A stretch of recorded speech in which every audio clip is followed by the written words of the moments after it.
Un lindo programa para el día de hoy, creo que tenemos. Primero quiero mandar un saludito a toda la gente de la CGT que está realizando la actividad en el marco del 8M, del mes de la mujer, allá en el country de Luz y Fuerza, ¿no? Donde van a venir, ya deben estar acá y ya debe haber comenzado la charla con los papás de Micaela García, con Andrea Lescano y Néstor Yuyo García, que iban a hablar sobre tanto la ley Micaela y cómo fue su aprobación y demás. Y iba a ser un taller, como nos contó Carla ayer, ¿no? Un taller que no iba a ser una charla simplemente, sino que iba a ser totalmente participativo para todos los asistentes. Así que excelente la movida que armó CGT ahí en el country de Luz y Fuerza. Contarles que nos pueden escuchar en la FM 90.7, nos pueden escuchar a través de internet, ¿no? En la web 1927multiespacio.com.ar, y se pueden comunicar con nosotros al 3462-669090, 3462-669090. Pueden mandar mensajitos, comunicarse con nosotros, conmigo, y si no al 3462-468815 a mi celu. Agradecerles por estar del otro lado. Hubo muchos que me escribieron ayer por uno u otro motivo. Agradezco a todos los que se arriman a este ambiente de la radio a sentirse acompañados. Hoy el tema que tengo para charlar, que me gustaría abordar, tiene más nada que ver con la posverdad y el posperiodismo, y cómo eso influye, ¿no?, en la vida diaria que llevamos adelante a través de los noticieros, a través de todas las redes sociales que consumimos, y vamos viendo noticias, novedades, y se ha armado ahí un microclima, ¿no? El tema ha cobrado muchísima relevancia, sobre todo en el panorama político y mediático, ¿no?, de nuestro país. La posverdad es vamos a entrarnos en el concepto, digamos, parece sacado de una distopía.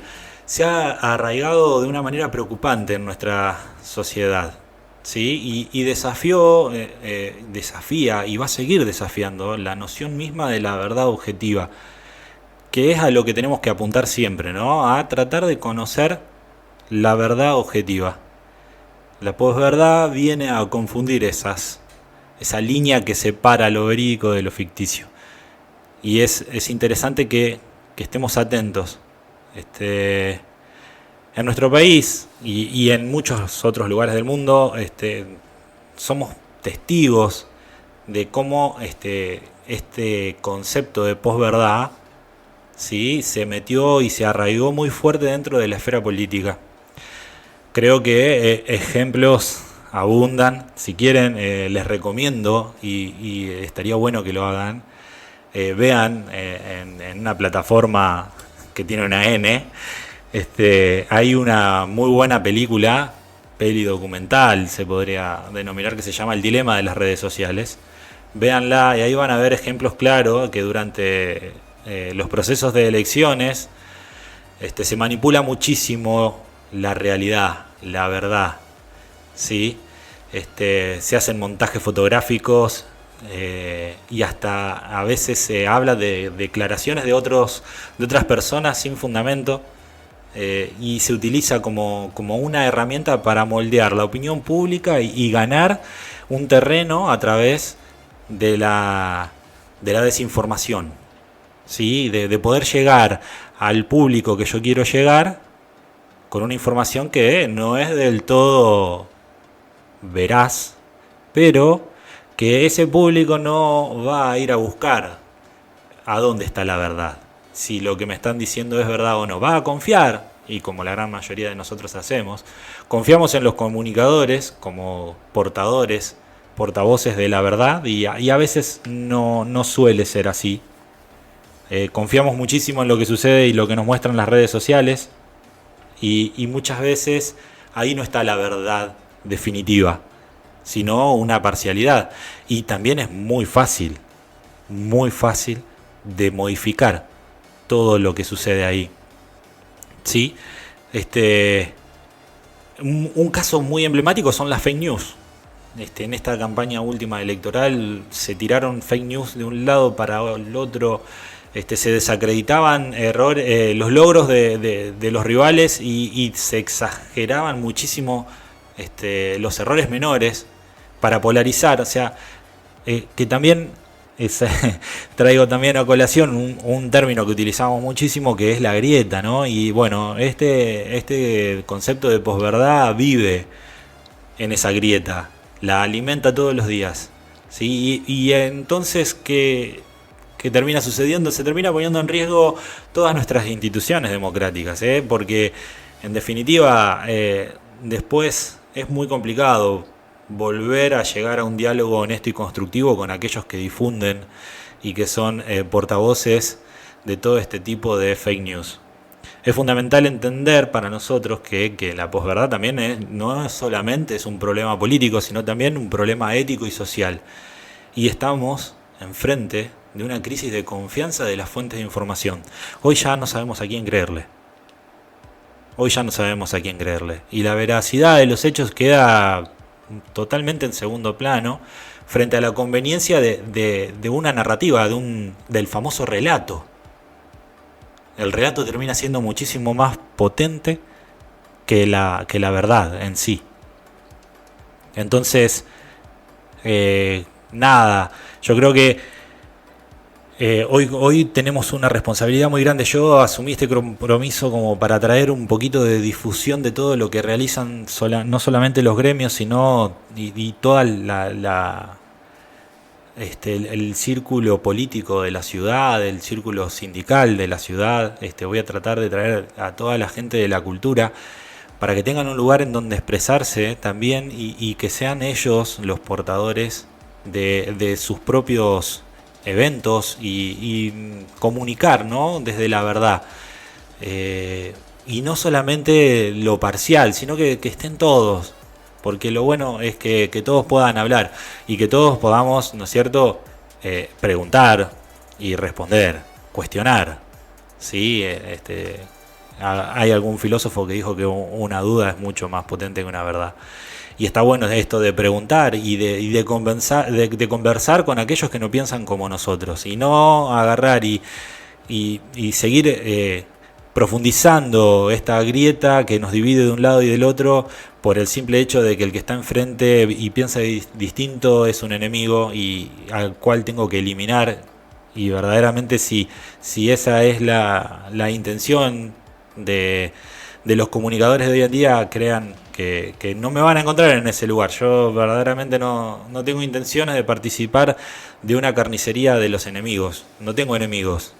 De última, son personas como yo que quieren, creo, y tengo una cierta confianza en que quieren lo mismo que yo, pero por otros caminos, y que pueden a veces equivocarse o no, y que eso tampoco está mal.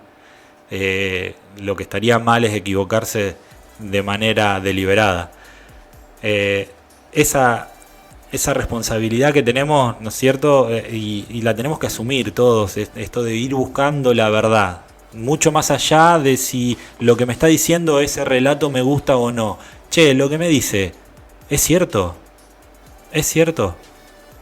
Cuestionar la veracidad de los relatos es creo yo hoy fundamental.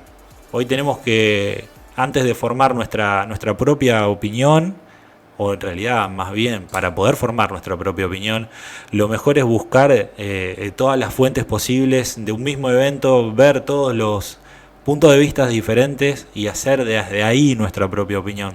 No podemos permitir que este concepto de posverdad siga profundizando y nos siga dividiendo como sociedad.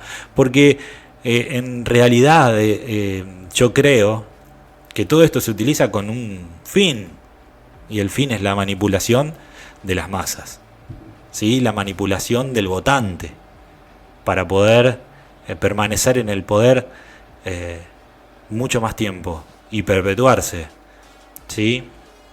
Por eso en estos tiempos de mucha incertidumbre y desinformación, la verdad se convierte en nuestro mayor aliado.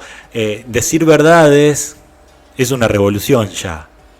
Yo ayer hablaba que la única revolución que yo veo es la feminista y lo sostengo, pero digo, es un acto revolucionario contar verdades, mucho más allá de que si nos duelen o no nos duelen, ¿sí? Que si me beneficia o no me beneficia. Porque sucede muchísimas veces, mirá esto, está re bueno lo que hizo este candidato, no lo cuentes porque no me beneficia, porque yo tengo que demostrar para ganarle a ese candidato que soy mejor y me va a complicar la vida. Entonces puedo llegar a demostrar que él es peor que yo. ¿Sí? La verdad es, bueno, ya lo dice las Santas Escrituras, la verdad los hará libres. ¿Sí? Libres de verdad. Entonces, en ese desafío me encuentro y nos encontramos, creo que todos. Sí, es un desafío monumental para la sociedad. Y también representa una oportunidad para que nosotros empecemos a comprometernos con la forma en que nos informamos. Y no creer cualquier videíto que surge de las redes sociales. Léase TikTok, Instagram, los Reels, Facebook. Y no se olviden que WhatsApp también es una red social. ¿Sí? Lo importante acá es que este concepto de posverdad, que ahora vamos a ahondar un poquito más, no nos siga dividiendo y que vayamos en búsqueda de construir siempre un futuro basado en transparencia y honestidad. Creo tener la posibilidad hablando de transparencia y honestidad, voy a tratar de convocar a un personaje hoy de la política para hablar de ese tema. Ese es el desafío, la transparencia y la honestidad, no solamente de los políticos, sino también de nosotros y también muchísimo de los portadores de la información. Creo que ahí está el mayor de los desafíos con el cual nos encontramos hoy. Vamos a un temita musical y seguimos.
Bueno, ahí pasaba el Patricio Rey, sus redonditos de ricota, los redos con Gualicho y la inconfundible voz del Indio Solari. Este, la Vamos a tratar de seguir. Bueno, a ver, voy a tratar de saludar a nuestros amigos, a la gente de ahí de Factor Kids, al Kili con toda su gente ahí. Si necesitan ropa para chicos, ahí acérquense a Belgrano pasando a Pasito de Chacabuco de mano derecha. Se van a encontrar con Factor Kids, la mejor ropa para los pibes, para las pibas, para los más peques también. Eh, a Leo, a Henry Repuestos, por favor, Leo, espero estés escuchando. Seguro si estabas escuchando pusiste bien fuerte el volumen con el tema anterior. Y como les decía, quería ahondar un poco más en el término de la posverdad. Traté de buscar una definición y bueno, y a ver qué onda, ¿no? Y bueno, es un poco compleja y vamos a tratar después de ir discurriéndola. La definición dice que la posverdad es un término que se refiere a la situación en la que los hechos objetivos son menos influyentes en la formación de la opinión pública que las apelaciones a la emoción y a las creencias personales. Bien, medio complejo. Pasándolo en blanco, quiere decir que es más importante la emoción y las creencias personales de quien me está escuchando que el hecho en sí que yo voy a tratar de transmitir.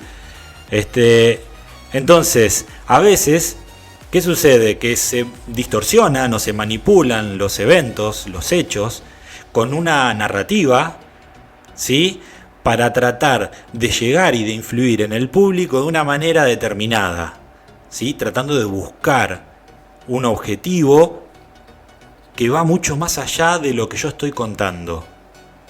¿Sí? Hoy traje un ejemplo claro, muy claro. Voy a tratar de, a ver, esto de ser operador es lo más nuevo. Yo creí que estar en la radio era lo más nuevo, no, lo más nuevo es operar. Voy a tratar de hacerles escuchar una noticia, un pequeño extracto de un periodista y vamos a desarrollar este ejemplo, porque verdaderamente es muy claro.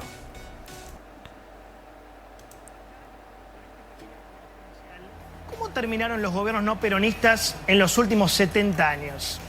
Muy mal, pero muy mal. Pensá conmigo, pensá esto, ¿no? Primero, 1955, Arturo Illia, volteado. Sigamos, 1966, Frondizi, volteado.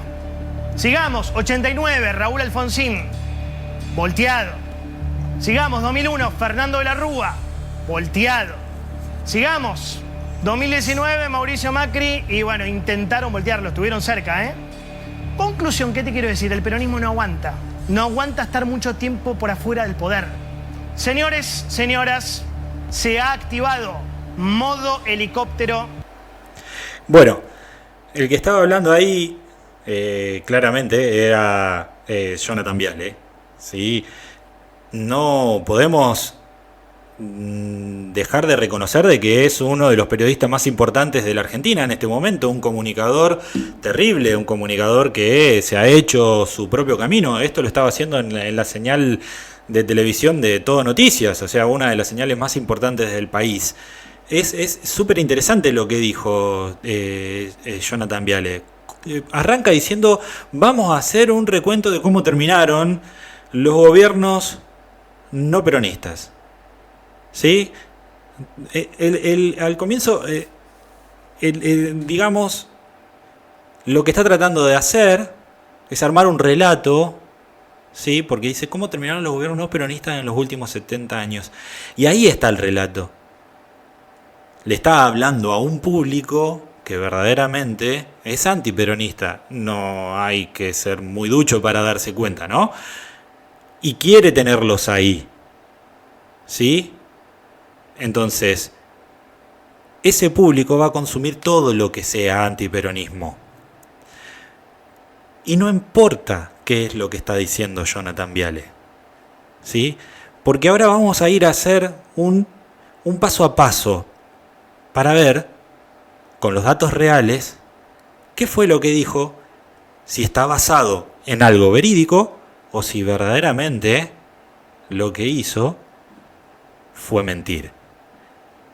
Arranca diciendo él estas cositas. Quiero arrancar con este pequeño comentario inicial. Ahora lo freno. ¿Cómo terminaron los gobiernos no peronistas en los últimos 70 años? Muy mal, pero muy mal. Pensá conmigo, pensá esto, ¿no?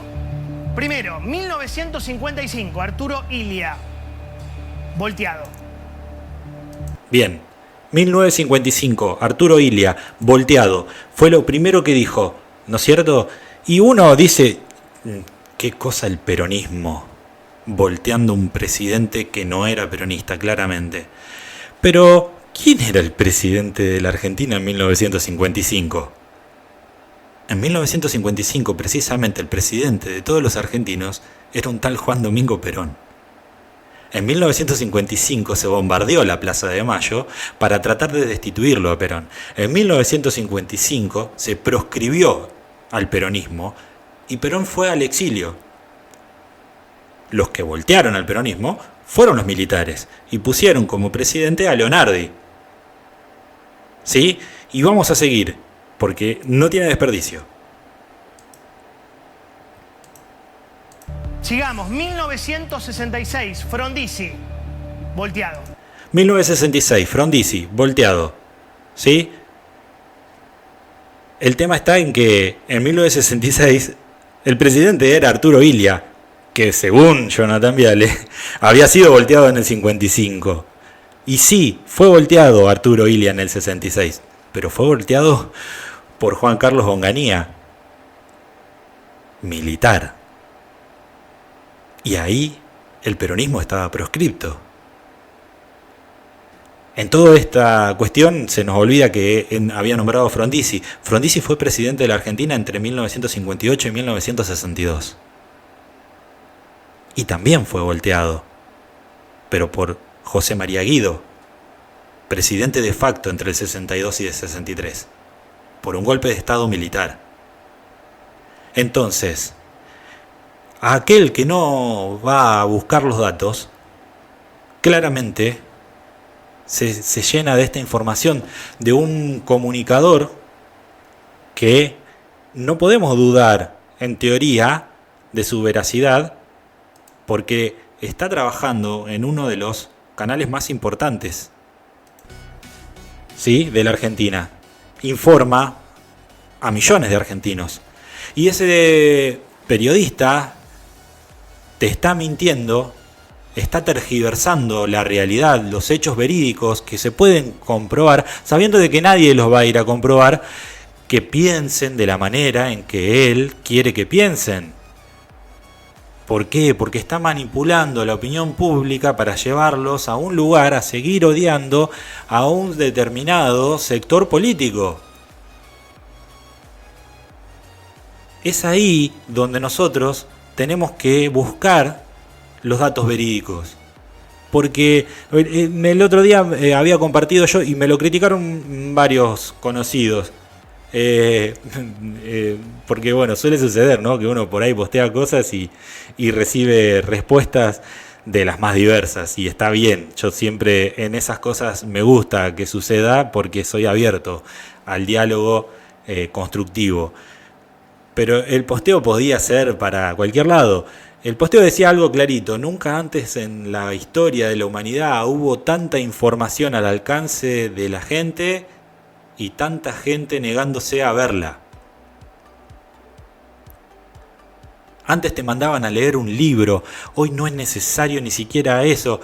Incluso si querés, podés abrirte un chat GPT con la inteligencia artificial y tiene datos verídicos hasta el año 2022. Y nada, y podés tener el acceso a esa fuente de información que puede ser muchísimo más verídica que un reel de Instagram, que un videíto de TikTok. Y puede modificar muchísimo la realidad que estás viviendo. porque a las claras está que en el tono en el que habla este periodista está queriendo llevarlos a todos a un lugar de enojo y termina diciendo se activó el botón helicóptero. Y no se activó ningún botón. No se activó ningún botón. Podemos agarrar y dialogar largo y tendido sobre lo que sucedió en el 2001 y sobre cómo se fueron dando los eventos y quiénes son los que tuvieron más o menos responsabilidades. Existe también la serie Diciembre 2001, véanla y verdaderamente ahí pueden ver un montón de cosas. No deja de ser una novela, pero van a ver un montón de intérpretes que son ciertas esas cuestiones. Y está bueno. Pero también pueden ir a los libros y pueden ir a la historia reciente y pueden ir a un montón de lugares a obtener información y pueden hablar con la gente cómo lo vivió también. ¿Sí? Pueden ver Odisea de los Giles para ver cómo lo vivió la gente. Tenemos un montón de herramientas, pero nos quedamos con que este comunicador, este y muchos, y de todos los lados. Yo le puse este ejemplo porque me resultó muy burdo. De verdad no chequeó la información de quién era el presidente en el año 1955. Porque tirar justo ese año 55 derrocaron a Perón y vas a decir que a Perón lo derrocó el mismo peronismo. Ese es hasta te diría ilógico tirar eso. Tenías el dato para tirarlo de manera certeza, tenías los presidentes, los mezclaste, los pusiste en un lugar diferente, todo para armar un relato que sabés que la gente no va a ir a buscar a dónde está la verdad. ¿A dónde está la verdad? Bueno, nada, mi interés era tratar de compartir estas cuestiones, ¿sí? Que para mí son muy importantes, porque a veces dialogar con fundamentos no es ser extremista, ¿sí? Y es a lo que tenemos que apuntar todos. Seamos partícipes de cualquier institución, de cualquier partido político, de cualquier color. Tratemos de hablar siempre con fundamentos. Porque llega un momento que el relato se termina y se cae y la verdad sale a la luz. Entonces, tratemos de evitar, ¿sí? Como decía al principio, que se profundice muchísimo más la grieta por desinformar. ¿Sí? Ahora vamos a compartir un temita más y voy a cerrar con un par de opiniones de dos personas fundamentales en la historia. Una es actual, contemporánea a nosotros, que es un historiador, pensador israelí, judío, que es Yuval Noah Harari. Y el otro es alguien que a mí me llamó muchísimo la atención, que es el sociólogo Paulo Freire. Y quiero compartir con ustedes un par de reflexiones de ellos, de lo que han hablado, de lo que han escrito, de lo que han tratado de trascender a sus épocas, sobre todo Paulo Freire, porque hoy a Harari lo puedo ver, lo sigo en Twitter y lo puedo ver qué es lo que piensa actualmente. Y a Paulo Freire es un pensador que verdaderamente me seduce muchísimo. Así que vamos a un temida y seguimos.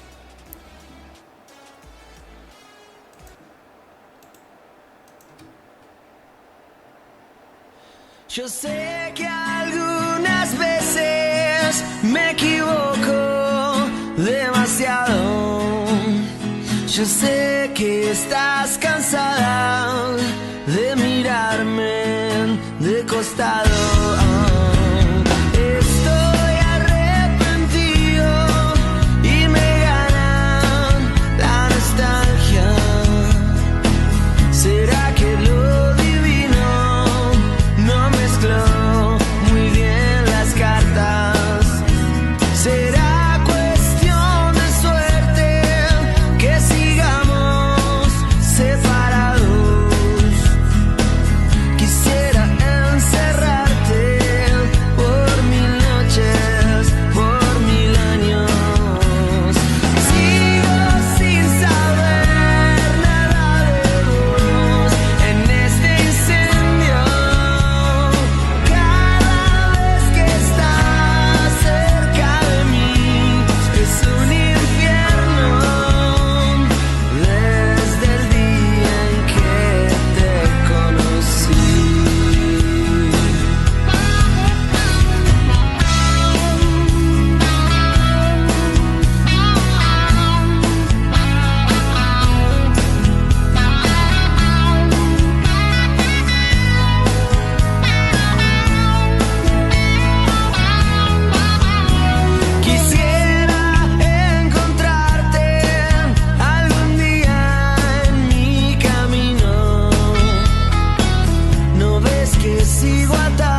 Ahí estaba Airbag por 1000 noches. Bueno, como les decía, voy a pasar a las opiniones.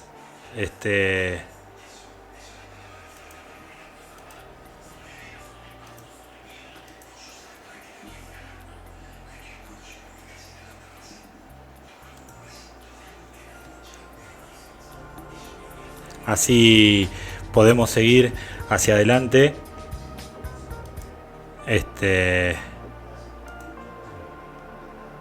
Lo que les decía, ¿qué piensa Yuval Noah Harari sobre la desinformación?